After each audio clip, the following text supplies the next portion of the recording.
Bonjour à toutes et à tous, vous m'entendez bien? Parfait. Donc tout d'abord, je tiens à remercier très chaleureusement les organisateurs et tout particulièrement Ravenne de m'avoir invité à parler devant vous aujourd'hui, même si bien évidemment j'aurais préféré être avec vous à Strasbourg, mais je suis déjà très heureuse de pouvoir, grâce au distanciel, être un peu là de loin.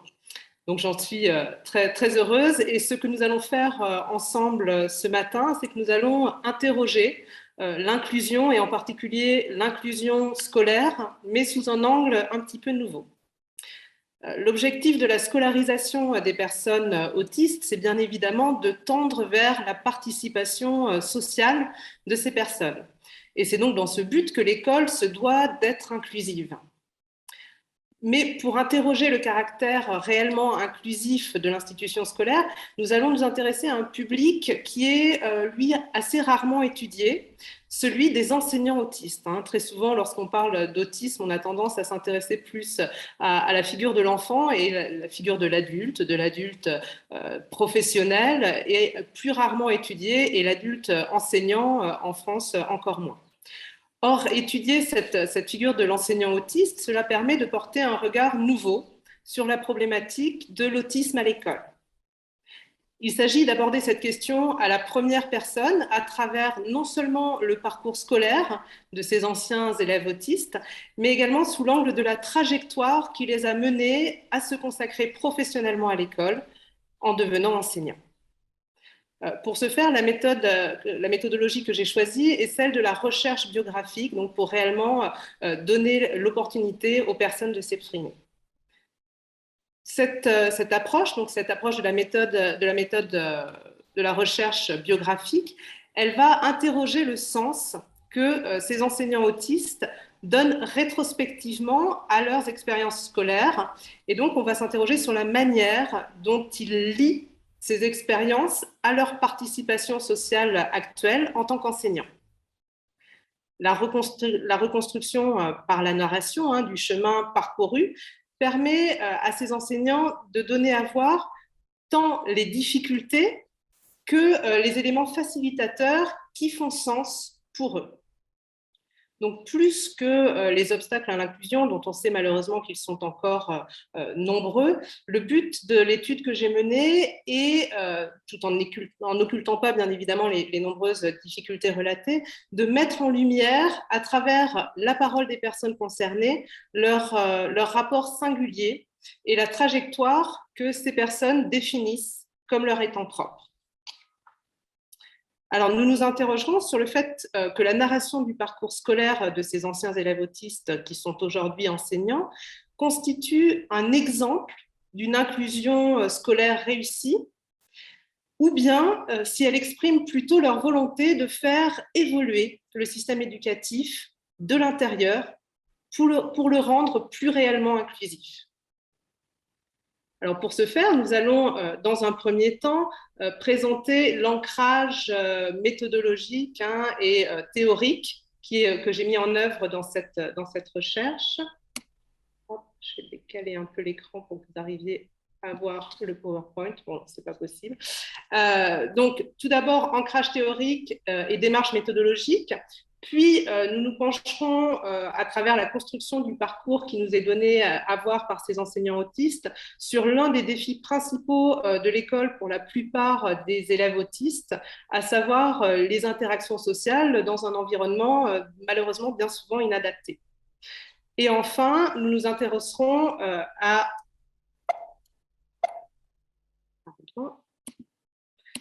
Et enfin, nous nous intéresserons à la conception que ces enseignants autistes en début de carrière veulent faire entendre de leur rôle au sein de l'école inclusive.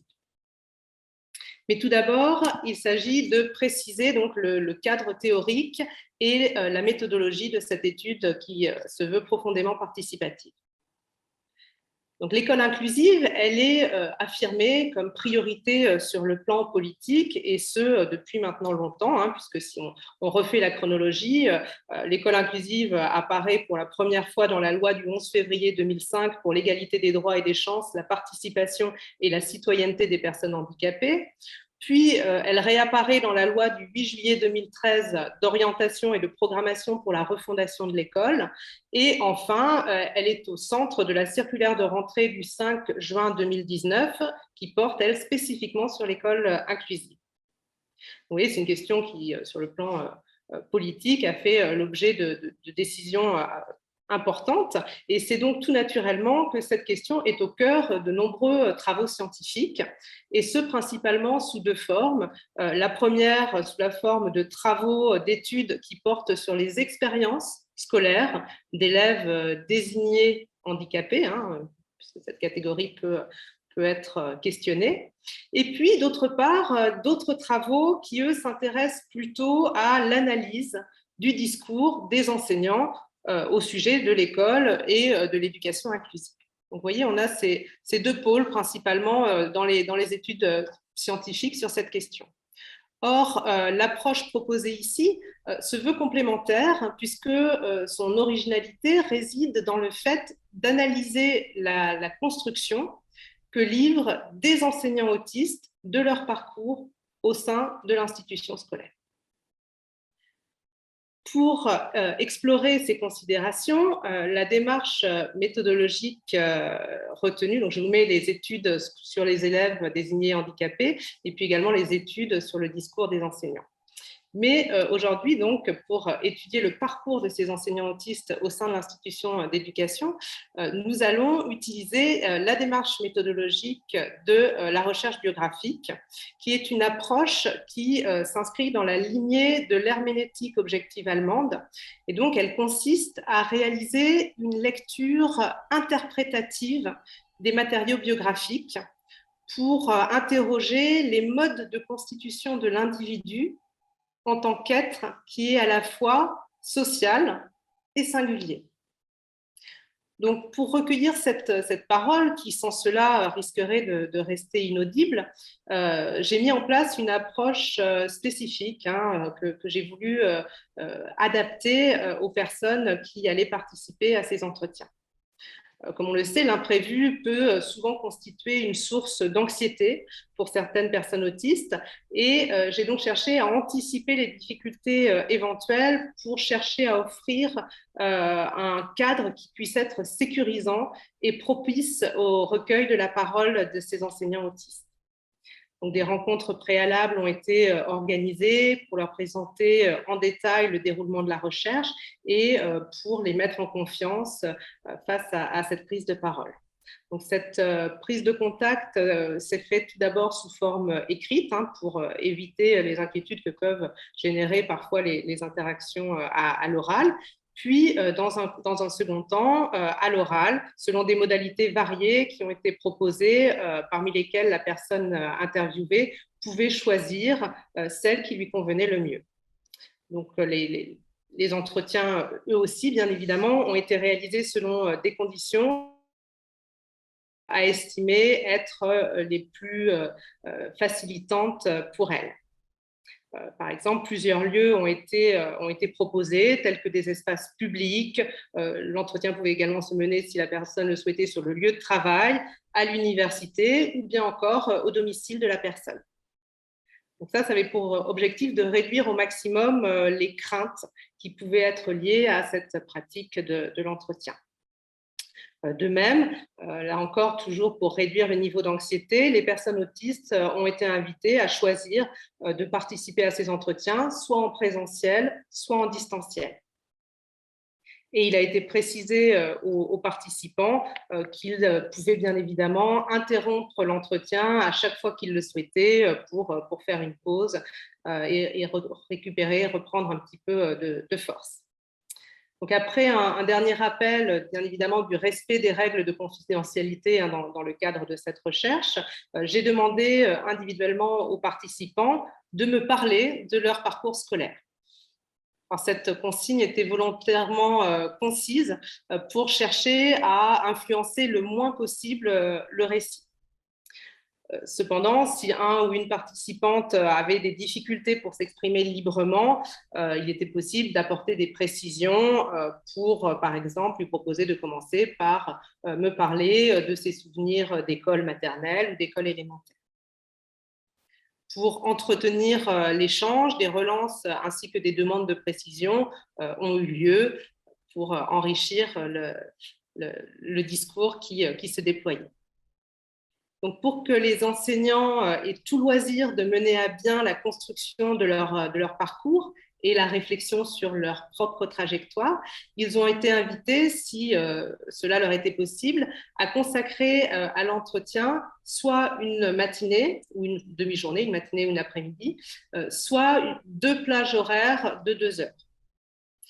La première proposition, donc celle d'une demi-journée, a été retenue par l'ensemble des participants et les entretiens qui ont été menés, qui pouvaient s'interrompre dès que la personne en éprouvait le besoin, ont duré entre 3 heures et 4 heures et demie. Vous voyez qu'ils ont été particulièrement riches.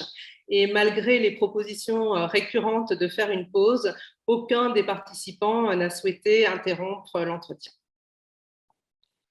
Une fois que la parole a été recueillie, la démarche d'analyse a consisté à chercher à mettre en valeur la manière dont les enseignants construisent par leur narration des constellations d'expériences et d'étudier comment ces constellations d'expériences génèrent à leur tour, par le mode d'appréhension et d'interprétation du vécu qui est inhérent au récit, comment donc ces constellations d'expériences ont généré des motifs et des figures. Donc, pour accéder au sens que ces enseignants autistes donnent à leurs expériences scolaires passées, pour explorer la trajectoire qu'ils tracent pour se définir en tant qu'être social singulier, cette analyse s'appuie sur un protocole qui a été élaboré donc, par Walter H. Heinz, que vous voyez apparaître sur l'écran, et Christine Delory-Montberger. Donc, cette méthode d'analyse, elle s'intéresse tout particulièrement au croisement des catégories qui sont relatives aux formes du discours, au schéma de représentation et d'action, ainsi qu'au topoi, c'est-à-dire aux motifs récurrents. Le corpus de recherche comporte 8 récits d'enseignants autistes en activité, dans le premier, dans le second degré et également à l'université. Donc, pour cette étude, 3 de ces récits d'enseignants autistes ont été retenus en raison du profil similaire des enquêtés qui se situent tous à une période charnière de leur existence.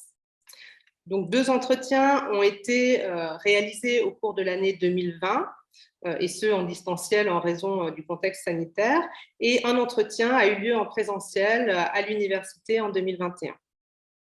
Donc, ces enseignants, 2 femmes et un homme, ont entre 35 et 40 ans, ce qui fait qu'ils ont été scolarisés à la même période, dans les années 1980-1990, et ils ne souffrent d'aucun déficit intellectuel, ce qui fait qu'ils n'ont été diagnostiqués que tardivement, à l'âge adulte, et qu'ils ont donc été scolarisés en classe dite ordinaire. Ces trentenaires et jeunes quadragénaires ont suivi des études longues, certains ayant connu des errements au cours de leur parcours universitaire. Ils se trouvent, au moment où la recherche a été menée, dans une phase de transition avec la sortie définitive des années d'apprentissage pour se consacrer à leur activité professionnelle, donc à l'enseignement. Mais nous allons maintenant nous intéresser à ce parcours scolaire sous l'angle plus spécifique des interactions sociales. Donc, l'entrée dans le métier d'enseignant, elle se caractérise bien évidemment par des zones d'incertitude et des périodes de moindre prévisibilité de l'existence.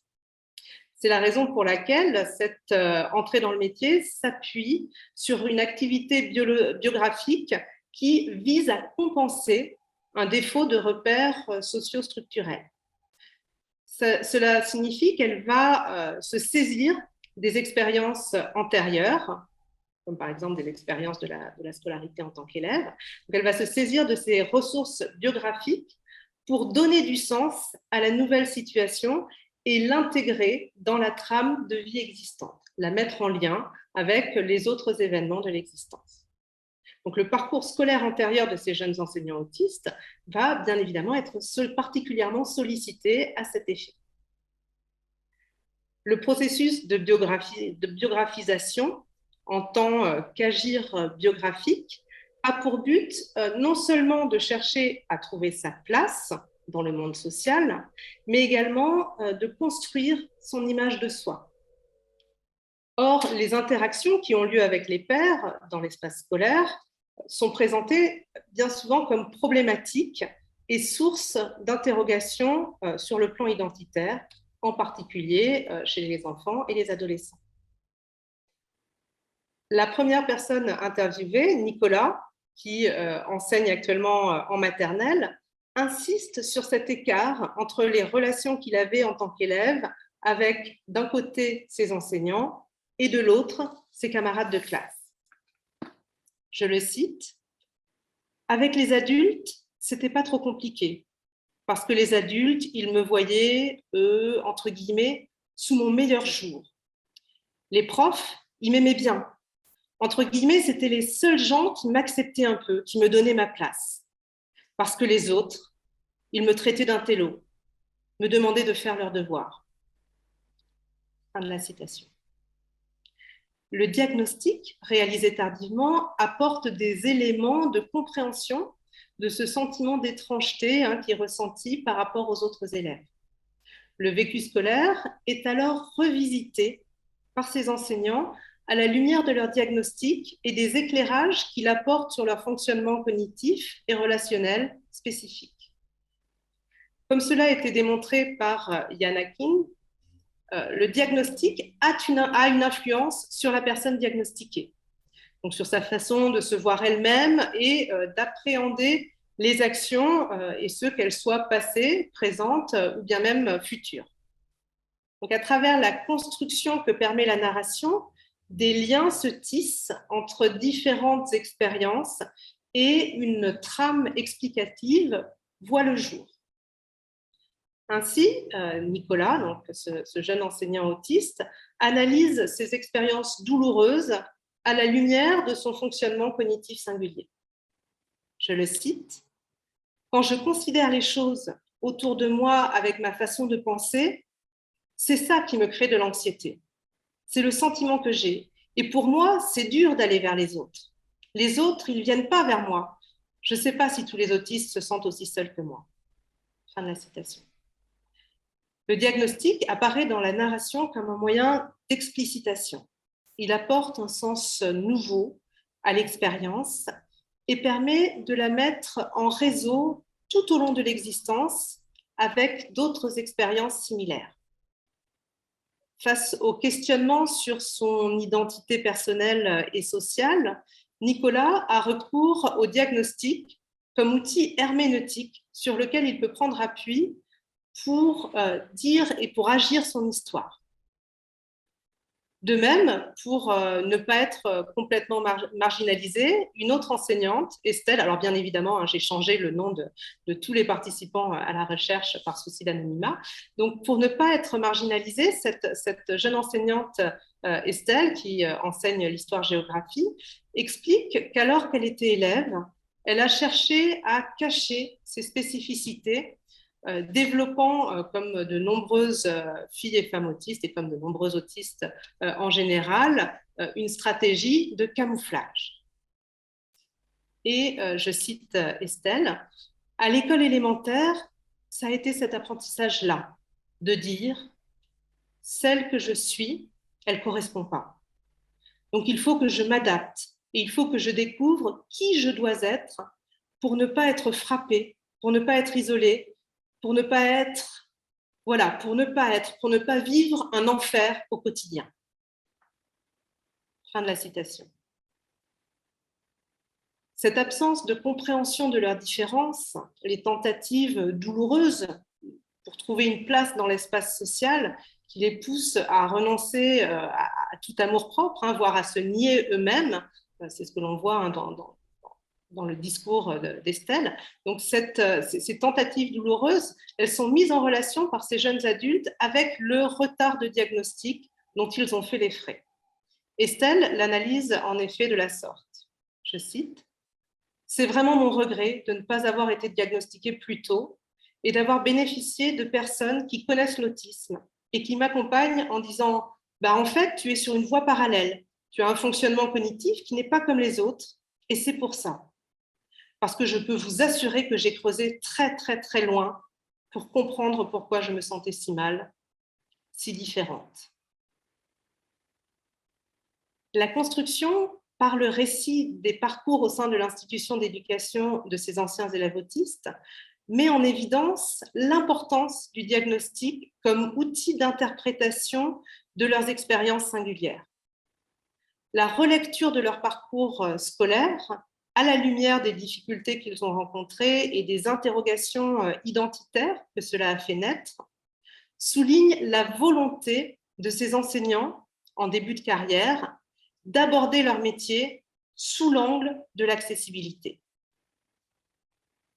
C'est pourquoi nous allons maintenant nous intéresser à la dernière étape de cette trajectoire, qui consiste donc à entrer dans l'enseignement, à devenir enseignant. À travers leurs récits, ces enseignants autistes livrent donc leur conception de l'enseignement. Lorsqu'ils parlent de leur métier, ce sont les élèves qui sont au cœur de leur discours. Les trois enseignants soulignent l'importance qu'a pour eux le fait d'être à l'écoute, de faire preuve de bienveillance et d'être toujours prêts à venir en aide aux élèves dans leur diversité. Nicolas insiste ainsi sur le rôle fondamental qu'a pour lui la relation qu'il entretient avec ses élèves. Je le cite, « C'est ça qui me fait tenir dans la vie. C'est ça qui me fait tenir, c'est parce que mes élèves, je me sens bien quand je les ai aidés un petit peu, même si c'est les consoler parce qu'ils sont perdus, qu'ils veulent rentrer chez eux, ou même si c'est que ça, même si c'est que leur tenir la main et s'assurer qu'ils ne tombent pas dans l'escalier. C'est ce qui me fait tenir. Je n'ai pas beaucoup de gratification dans ma vie, à part le retour de mes élèves. » Fin de la citation. De même, Estelle se rappelle avec émotion de l'établissement scolaire dans lequel elle a travaillé avant sa titularisation. Je la cite. « Moi, j'adorais ce collège, parce que c'est un collège, une classe par niveau. Donc, on accueille énormément d'élèves atypiques. Sur une classe de 30, on en accueillait 12 avec des troubles différents, des TSA, des troubles 10, et c'était génial. Moi, ça m'éclatait. Et j'étais une des seules enseignantes avec qui toutes les classes se passaient bien. » Fin de la citation. La jeune enseignante souligne sa singularité à travers l'usage du double pronom, moi, je, qu'elle répète à 2 reprises. Le fait d'être une enseignante autiste apparaît dans son discours comme une spécificité, une force qui lui permet de se mettre au service d'une plus grande accessibilité et ainsi d'accueillir différemment, de façon plus adaptée, la diversité des élèves. C'est ce même désir d'œuvrer en faveur d'une reconnaissance de tous les élèves dans leur singularité qu'exprime Céline, enseignante agrégée. Je cite, « À mon niveau, j'aimerais apporter une contribution, essayer de faire bouger les lignes. J'ai l'impression qu'en tant qu'enseignante, eh bien, on peut permettre aux jeunes d'être eux-mêmes. Je voudrais leur faire comprendre pour qu'ils évitent de juger. Je voudrais vraiment qu'ils comprennent qu'ils ont besoin de leurs camarades qui sont différents, que c'est à leur contact qu'ils progresseront tous. » Fin de la citation. Les propos de ces enseignants en début de carrière se veulent programmatiques. Ils ont conscience qu'il faut encore, comme le dit cette enseignante, faire bouger les lignes.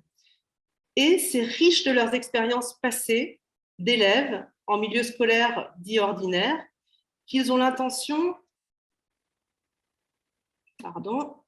d'œuvrer de l'intérieur pour participer à la réalisation d'une école qui pourrait enfin être réellement inclusive.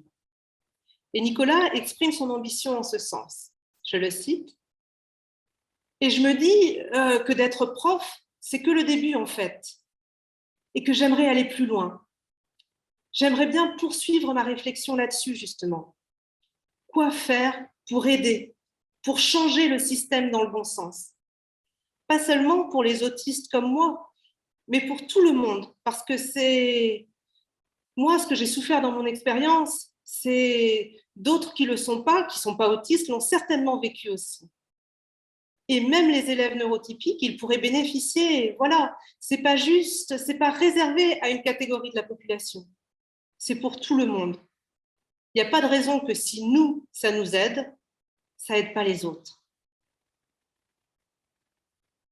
En conclusion, à une période charnière de leur existence, caractérisée par des zones d'incertitude, par une moins grande prévisibilité de l'existence, ces enseignants autistes se livrent à un processus biographique qui leur permet de tracer, par le récit, une trajectoire à la fois porteuse et créatrice de sens. Le regard critique qu'ils portent sur leur parcours scolaire leur permet alors d'affirmer leur identité de futurs enseignants et de préciser les objectifs qu'ils se fixent dans ce contexte. Ainsi, le récit des difficultés qu'ils ont rencontrées, en particulier, comme nous l'avons vu, au niveau des interactions sociales, constitue le fondement de leur volonté de faire évoluer l'institution pour la rendre plus accessible. Ces personnes autistes, qui ignoraient tout de leur spécificité autistique lorsqu'elles étaient élèves, tiennent désormais compte de leur diagnostic dans la reconstruction qu'elles font de leurs expériences passées. Dans leur récit, elles reviennent sur leur trajectoire au sein de l'institution d'éducation, sur les leviers et les obstacles qu'elles identifient rétrospectivement comme déterminants. La triple lecture des événements passés, tels que construits par la narration à partir des souvenirs, puis réinterprétés avec la grille de lecture qu'offre le diagnostic, et enfin inscrits dans la perspective de l'entrée dans le métier d'enseignant, apparaît comme la pierre angulaire de ces récits. Ces discours constituent en cela un plaidoyer en faveur, d'une part, d'un diagnostic précoce des enfants autistes et d'autre part, d'une accessibilité accrue permettant à l'institution d'éducation d'inclure les élèves autistes en tenant compte de leurs spécificités. Si ces enseignants autistes soulignent les manquements du système éducatif français auxquels ils ont été confrontés en tant qu'élèves, ils s'attachent en revanche à présenter une image positive des enseignants capables de changer la donne par leur écoute, leur bienveillance et leur pratique. C'est dans une perspective programmatique que ces enseignants autistes, en pleine construction de leur identité professionnelle, se livrent à une analyse des limites et des potentialités de l'école. À travers les trajectoires qu'ils tracent et qu'ils transmettent par leurs récits, la figure de l'enseignant apparaît comme au centre des possibles. Une école réellement inclusive se doit par conséquent de faire une place pleine et entière à ces enseignants qui sont l'incarnation de la diversité qui constitue toute société inclusive.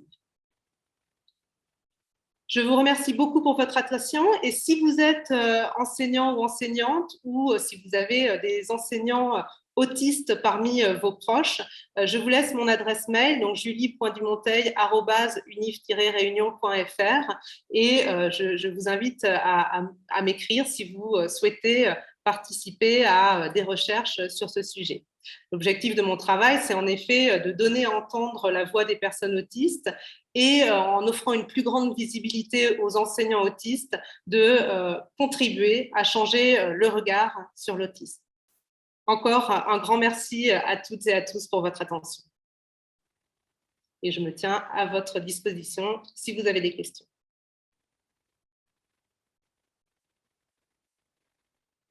Merci beaucoup Julie pour votre présentation. Alors, est-ce qu'il y a des questions, peut-être aussi sur le Zoom ou dans la salle? Oui. Du coup, il y a quelqu'un qui demande sur le Zoom comment se passe la relation de ces profs autistes avec leur père. Oui, alors ça, c'est une question très intéressante. Malheureusement, dans une étude, on ne peut pas aborder tous les sujets, mais je suis en train de travailler actuellement justement à une autre étude qui porte plus spécifiquement sur ce thème-là. Et comme vous vous en doutez, si tout se passe la plupart du temps bien avec les élèves, cela n'est malheureusement pas le cas avec certains collègues.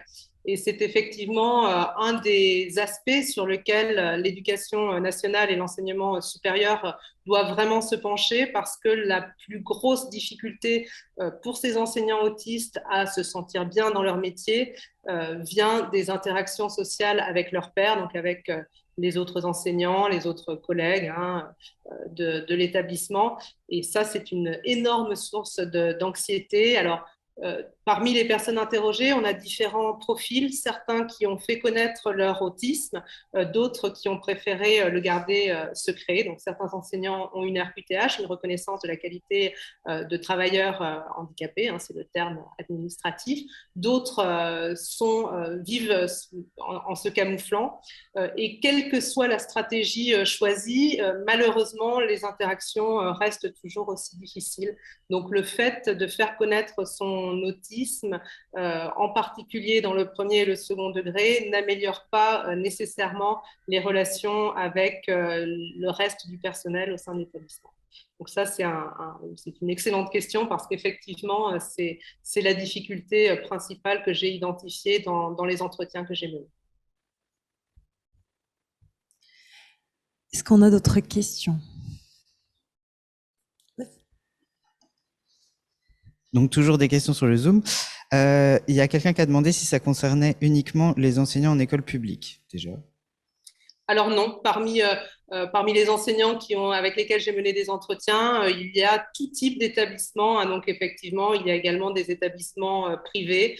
Et malheureusement, la situation est assez similaire. Alors avec les élèves, ça se passe bien dans l'ensemble. Avec les collègues, je n'ai pas noté de différence importante entre le public et le privé.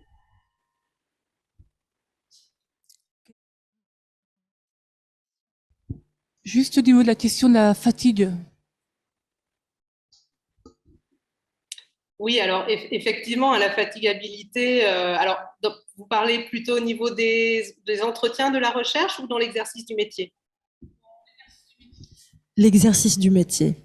Oui, alors effectivement, dans l'exercice du métier, c'est une problématique qui est récurrente puisque le métier d'enseignant est fait d'interactions à longueur de temps, pendant le temps en établissement, mais également en dehors. Et ça, c'est un aspect qui est effectivement très problématique. Certains enseignants ont tenté des mi-temps thérapeutiques justement pour réduire cette fatigabilité, mais l'effort cognitif de programmation des enseignements et puis après le fait de reconstruire dans les moindres détails tout ce qui s'est passé lors de ces enseignements fait que finalement le mi-temps thérapeutique n'apporte pas vraiment de repos, ne réduit pas réellement la fatigabilité. Donc là encore, il y aurait sans doute des progrès à faire pour ménager des plages horaires où les personnes pourraient se ressourcer sur le plan ne serait-ce que sensoriel. Un établissement scolaire, c'est beaucoup de stimuli, donc c'est extrêmement fatigant. Donc créer des salles dans lesquelles les enseignants pourraient recharger un petit peu les batteries et puis peut-être codifier plus spécifiquement les interactions avec les élèves. Malheureusement, elles seront telles qu'elles sont, mais on l'a vu, c'est celle qui pose le moins de difficultés. En revanche, codifier plus spécifiquement les interactions avec les collègues, avec l'administration, pour faire en sorte que ces aspects-là du métier n'ajoutent pas de la fatigabilité et donc permettre à ces enseignants d'être moins fatigués et donc de vivre une expérience plus enrichissante de leur métier. Oui, moi j'avais une question. Alors j'ai peut-être pas très bien suivi. Il m'a semblé que c'était les trois enseignants dont vous avez particulièrement parlé sont des gens assez jeunes dans le métier. Oui, tout à fait. Oui, parce que voilà, donc moi je suis professeure ressource pour les troubles du spectre autistique et j'ai eu une assez longue conversation avec la chargée de mission sur l'Académie de Strasbourg qui s'occupe des personnels enseignants en situation de handicap et qui partager les difficultés qui se posent avec les enseignants autistes. La difficulté, c'est durer dans le métier. Voilà. Donc, et vous voyez ce que vous présentez des aspirations de ces jeunes par rapport à l'inclusion, c'est quelque chose qu'on retrouve beaucoup dans le discours des jeunes enseignants globalement. Mais après, la réalité, la confrontation justement aux marges de manœuvre qu'on a dans l'institution pour, en tant qu'enseignant, faire vivre cette école inclusive, c'est quand même très très compliqué, quoi. Et moi, j'ai eu effectivement beaucoup de témoignages sur des enseignants autistes qui n'étaient pas restés, c'est-à-dire qui avaient fini par jeter l'éponge. Voilà, donc je me pose des questions par rapport à la représentativité, sachant qu'ici, ce sont des gens quand même qui sont très jeunes. C'est un métier, aujourd'hui, les collègues autistes et non autistes sont quand même très très éprouvés par les difficultés du métier. Et alors bon, moi je le partage. J'ai le sentiment qu'on a un discours institutionnel dans une double contrainte, où on reste sur un modèle d'école qui est le modèle historique de l'école française, de sélection des élites, avec une école exclusive par principe, et puis aussi ce discours inclusif qui est un discours avec aussi des moyens qui sont pas à la hauteur des objectifs fixés et qui mettent vraiment les gens en tension, quoi. Et voilà, donc c'était un peu mes impressions. Oui, alors vous avez tout à fait raison. C'est vrai que là, le panel choisi est volontairement un panel de jeunes enseignants, tout simplement parce que cette réflexion entre expérience d'élève et vécu d'enseignant est d'autant plus forte à cette période charnière de l'existence. C'est ce qui a motivé le choix de s'intéresser principalement à ce public-là. Mais effectivement, la problématique de la durée dans le temps de ces enseignants autistes, elle est réelle. Je ne vous cache pas que parmi les personnes avec lesquelles j'ai mené des entretiens, certains étaient en arrêt maladie depuis longtemps, certains envisageaient une reconversion. Donc c'est une problématique qui est très importante. Alors pas seulement chez les enseignants autistes, c'est vrai que les conditions du métier font que beaucoup de jeunes enseignants s'interrogent là-dessus également. Maintenant, en termes de souffrance au travail, il y a différents éléments. Il y a les éléments généraux liés au contexte d'enseignement, qui là ne sont pas forcément différents pour un enseignant qui soit autiste ou non. Et puis, il y a la spécificité du vécu de l'enseignant autiste qui subit aussi le regard de ses collègues, le regard de ses supérieurs et parfois une certaine incompréhension. Et c'est, à mon avis, là-dessus que l'on peut plus œuvrer. Les conditions du métier, évidemment, il faudrait sans doute les améliorer, mais c'est un chantier de beaucoup plus, de plus grande amplitude. En revanche, essayer de travailler sur ce regard, sur cette incompréhension que subissent parfois les enseignants autistes, ça me semble être peut-être plus accessible. Enfin, en tout cas, c'est l'objet, moi, de mes recherches, parce que très souvent, lorsque je parle dans des universités ou face à des publics enseignants, des enseignants autistes, eh bien, la première réaction, c'est « Ah bon, il y en a ». Ça surprend beaucoup. Il y a des élèves autistes, mais que ces élèves autistes puissent un jour devenir des enseignants autistes, beaucoup d'acteurs de l'éducation ne l'avaient jamais envisagé.